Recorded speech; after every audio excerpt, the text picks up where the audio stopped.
there was the race between the US and Russia to get to space, and so that time was very government based. There was no commercial funding.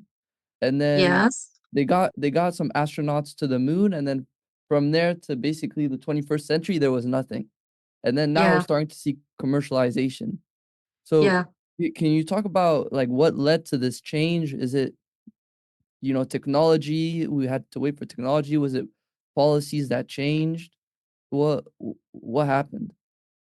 Uh, I think that the most important part of it is uh, state space policy strategy.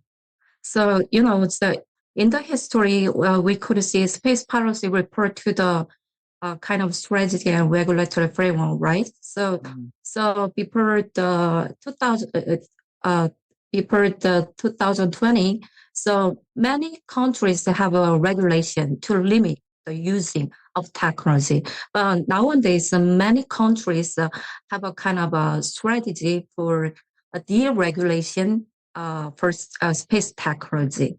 So the history of space policy really begins with what is called old space, you know, so which is defined by the space race between the U.S. former Soviet Union. It is very important and famous story, right? So, but the from the 2000 or 2010s onward, the space race once led by the U.S., Russia, and Europe became more diverse with the new players joining.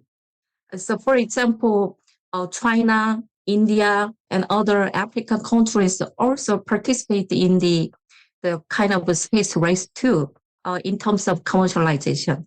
So the treaty about the UN or also the international kind of institution has kind of guideline to use this space-based technology as a commercialization tool.